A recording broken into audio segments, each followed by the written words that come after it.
The McLeod family reunion happened every 2 years at my uncle's ranch in Montana, where 43 relatives gathered to catch up, complain about politics, and debate whose potato salad recipe was superior. This year I'd driven 12 hours from my apartment in Washington, D.C., looking forward to 3 days of mountain air and family stories I'd heard a dozen times before. What I hadn't expected was to become the centerpiece of the weekend's entertainment. Maya's finally learning financial responsibility, Aunt Patricia announced during Saturday's barbecue, raising her beer bottle like she was toasting my personal growth. We helped her get out from under that ridiculous mortgage before it destroyed her credit completely. The assembled relatives, cousins, second cousins, in-laws, and family friends erupted in approving murmurs. Uncle Bob clapped me on the shoulder with his meaty hand. Government jobs are steady, but they don't pay enough for homeownership in D.C. We should have intervened sooner. My cousin Tyler, fresh out of business school and eager to demonstrate his financial expertise, held court near the grill. Maya was drowning in a $400,000 mortgage on a government salary. The math just doesn't work. We calculated her debt-to-income ratio and realized she was headed for foreclosure within 18 months. Thank God family stepped in, added cousin Sarah, bouncing her toddler on her hip. Now she can rent something reasonable and actually save money instead of throwing it away on mortgage payments she couldn't afford. I smiled and nodded, accepting congratulations from relatives who'd apparently spent considerable time analyzing my financial situation. According to the family narrative, my modest government position at the Treasury Department barely covered basic living expenses, let alone a mortgage in one of the country's most expensive real estate markets. We're just relieved you won't have to file bankruptcy, Aunt Patricia continued, her voice carrying the satisfaction of someone who'd prevented a family disaster. When we saw how much you were struggling, we knew we had to act. What they didn't know was that I worked for the Office of Intelligence and Analysis within the Treasury Department, specializing in counterterrorism financing investigations.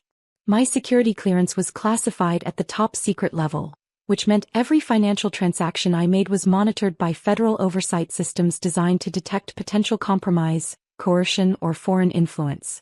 What they especially didn't know was that unauthorized property transfers involving federal employees with security clearances trigger automatic investigation protocols within 4 hours of detection. Tell everyone how we did it, Uncle Bob encouraged Patricia, his chest puffed with pride at their family teamwork. Patricia launched into the story she'd clearly been rehearsing. We contacted a real estate attorney who specializes in distressed property situations. Explained that Maya was too embarrassed to ask for help, but the family wanted to prevent a foreclosure that would hurt everyone's credit. The lawyer was amazing, Tyler added. He handled all the paperwork to transfer the property to a family trust, paid off Maya's mortgage debt, and arranged for her to rent from us at market rate. Everyone wins. Maya gets affordable housing, the family preserves the property value, and we avoid the foreclosure stigma. Market rate is $2,800 per month, Sarah chimed in. Much more reasonable than mortgage payments that were probably twice that amount. The gathering continued, buzzing with approval. Multiple relatives approached me throughout the afternoon, offering additional financial advice and expressing relief that the family had rescued me from my poor decision-making. According to them, I'd been too proud to ask for help, too naive about real estate markets, and too trusting of mortgage brokers who'd approved me for more house than I could afford. I thanked everyone sincerely. I hugged my aunt and uncle. I complimented their problem-solving skills and expressed gratitude for their concern about my financial well-being. Because in my line of work, you learn that immediate reactions often reveal less than patient observation. What I observed was that no one had actually asked me about my mortgage balance, my monthly payments, or my financial situation. They'd made assumptions based on general knowledge about government salaries and DC housing costs, then acted on those assumptions without verification. What I also observed was that the real estate attorney had apparently executed a complex property transfer without my knowledge, consent, or participation. In my professional experience, that usually constituted fraud. Sunday morning, while the family prepared for the traditional farewell brunch, I called my security officer from the privacy of my rental car. Christine, this is Maya Chin.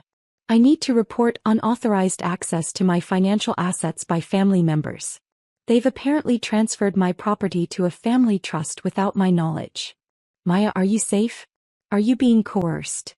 Christine's voice sharpened with professional concern. I'm physically safe. This appears to be misguided family assistance rather than hostile action.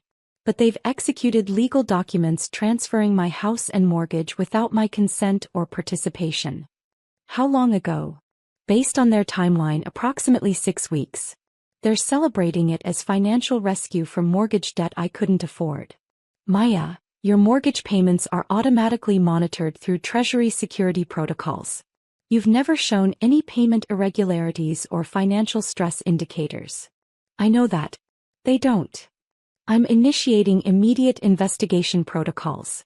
Don't sign any documents, don't acknowledge consent to any transfers, and don't discuss your actual financial situation until federal agents contact you. Understood. I returned to the brunch where my relatives were sharing final stories and exchanging contact information. The conversation kept returning to my rescue and the family's pride in their collective problem-solving. Maya looks so much more relaxed now that the mortgage stress is gone, observed cousin Janet, my father's sister who taught elementary school in Oregon. You can see the weight lifted from her shoulders. That's what family is for, Uncle Bob declared, serving himself a third helping of scrambled eggs. We look out for each other. Aunt Patricia pulled me aside during coffee service. I hope you understand this was all done with love. We could see you were struggling even though you're too proud to admit it. Government jobs are honorable work, but they don't provide the kind of income needed for DC homeownership. I appreciate your concern, I replied honestly, because I did appreciate their intention, even while recognizing the criminal methods they'd used to express it. The rent payments will go directly into the family trust, she continued. We're thinking of it as forced savings. When you're ready to buy something more affordable, maybe in Virginia or Maryland, the trust can help with a down payment. That's very thoughtful. We just want what's best for you. Sometimes family has to make difficult decisions to protect the people we love. The brunch concluded with the usual promises to stay in touch, group photos, and discussions about the next reunion in 2 years. I hugged everyone goodbye, loaded my car, and began the 12-hour drive back to DC, where my house awaited, the house I'd purchased 3 years earlier with cash from my Treasury Department salary and investment portfolio.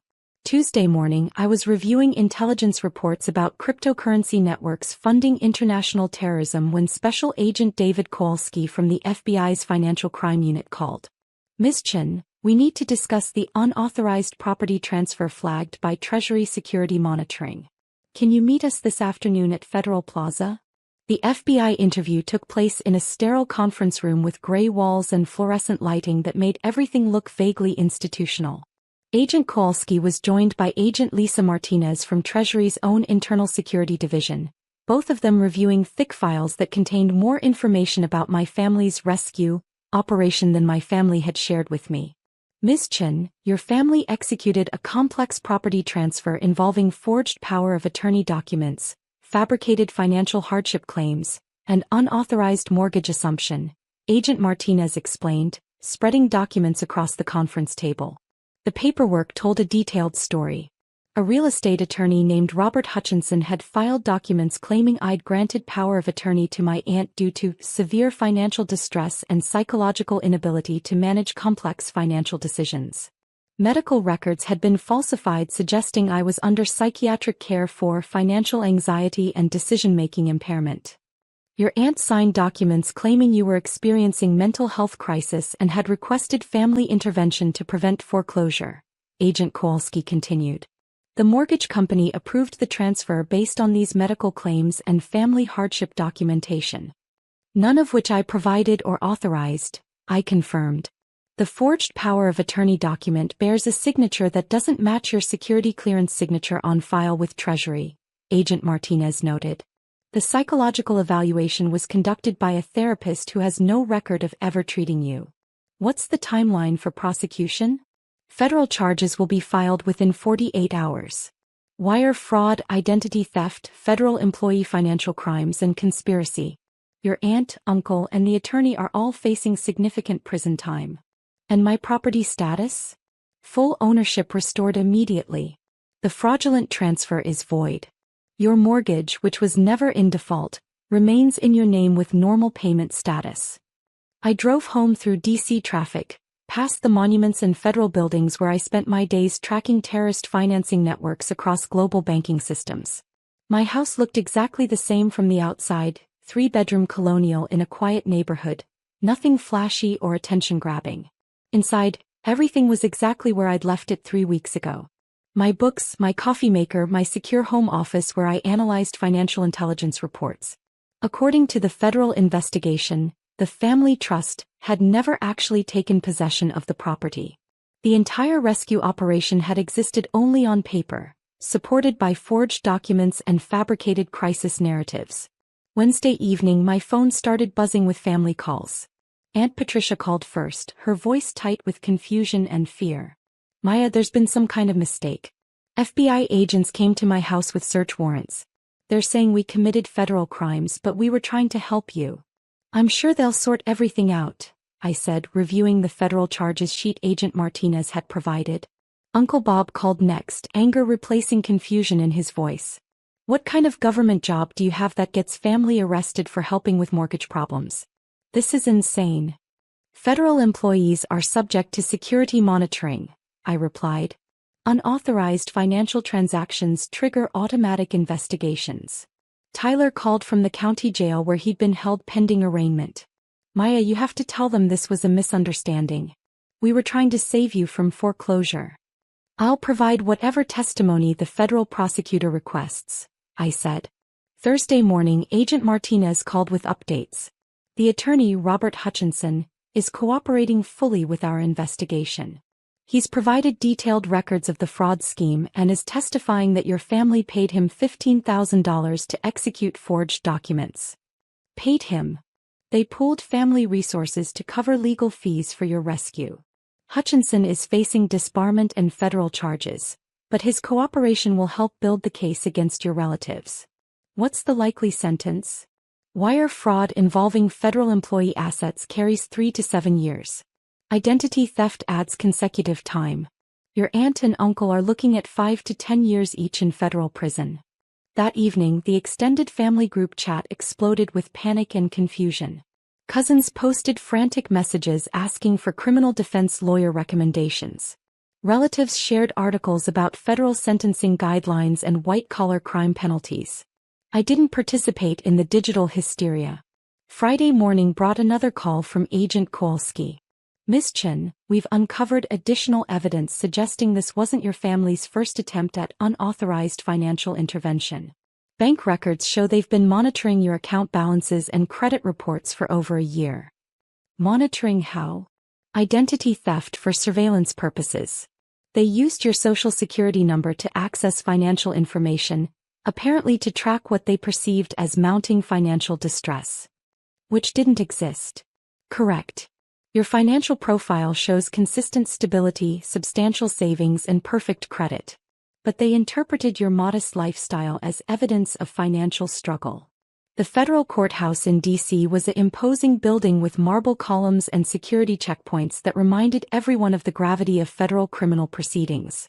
I sat in the gallery during the arraignment, watching my aunt and uncle stand before a federal judge in wrinkled clothing that suggested they'd spent the night in holding cells.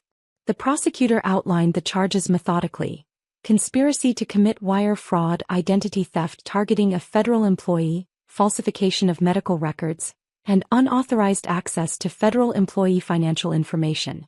The evidence included forged documents, bank records, and recorded conversations where my family discussed their intervention strategy. Aunt Patricia cried quietly while Uncle Bob stared straight ahead with the expression of someone trying to understand how helping family had become a federal crime.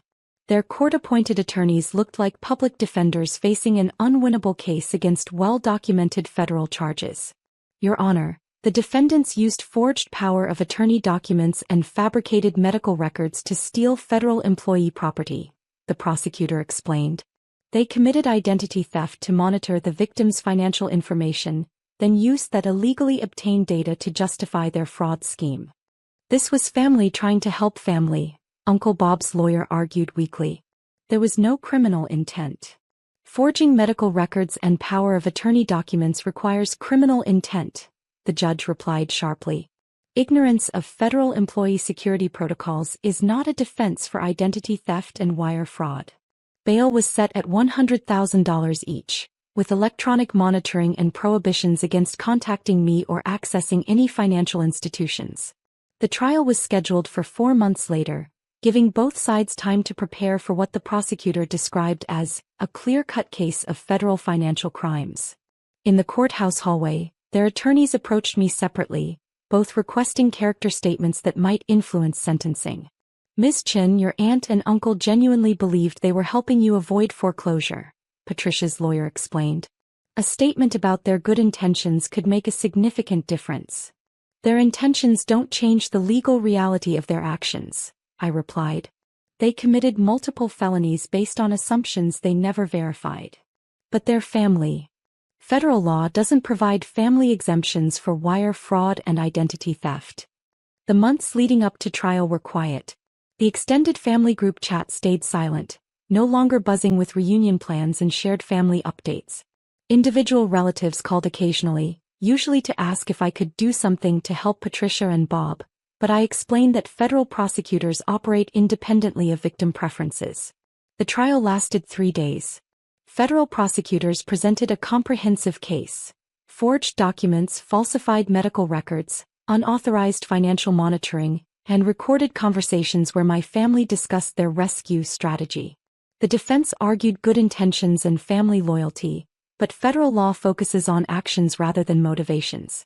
My testimony was straightforward.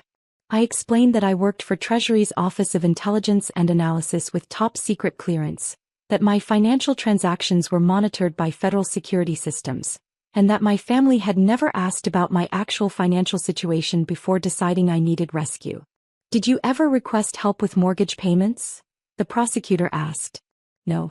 My mortgage payments are automatically monitored through Treasury security protocols. Any payment irregularities would have triggered immediate review. Did you grant power of attorney to your aunt? No. I've never granted power of attorney to anyone. Did you undergo psychological evaluation for financial anxiety? No. I've never been treated for financial anxiety or decision-making impairment. Did you consent to property transfer to a family trust? No. I learned about the alleged transfer at a family reunion where my relatives celebrated their intervention. The defense attorney tried to suggest that my modest lifestyle had reasonably led family to believe I was struggling financially. Ms. Chin, you drive a Honda Civic and shop at discount stores. Isn't it understandable that family might perceive financial difficulty?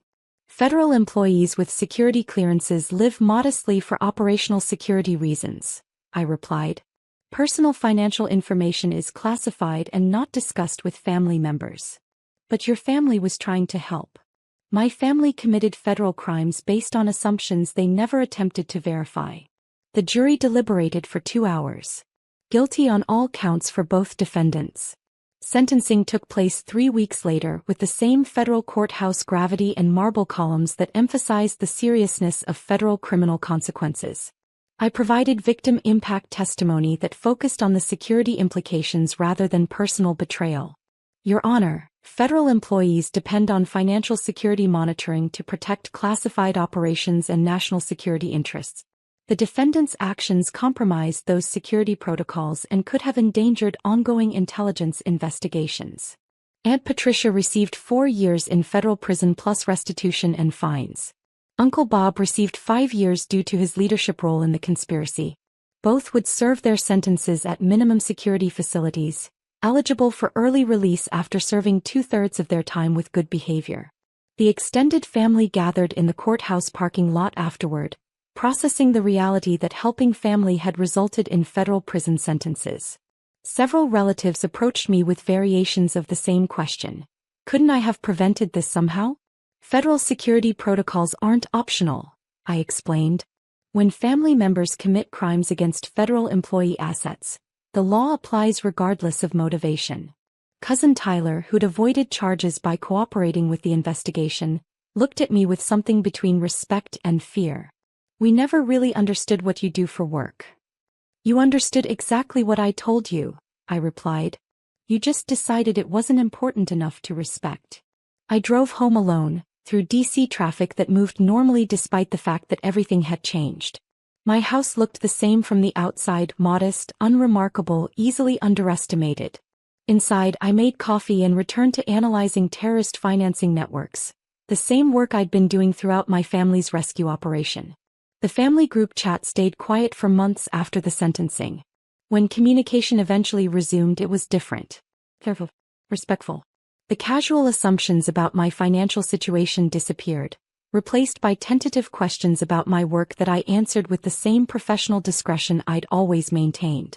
Patricia wrote me one letter from federal prison, 6 months into her sentence. She apologized for the crimes and acknowledged that she'd never asked about my actual financial situation before deciding I needed rescue. She said prison had given her time to understand the difference between helping someone and controlling them. I wrote back once, a brief note expressing hope that she used her time constructively and that federal prison libraries had excellent resources for learning about financial crimes and their consequences. The family learned slowly that good intentions don't override federal law. That assumptions can become crimes when you act on them without verification. That federal employees take security protocols seriously, even when their families think they're just pushing papers at boring government jobs. And I learned that sometimes the most effective way to establish boundaries is through federal prosecution, where family loyalty becomes irrelevant and criminal actions face consequences regardless of motivation. 4 to 5 years was a long time to think about the difference between helping and controlling, between family support and criminal conspiracy, between Treasury Department paperwork and counterterrorism financing investigations. But some lessons are worth the time it takes to learn them properly.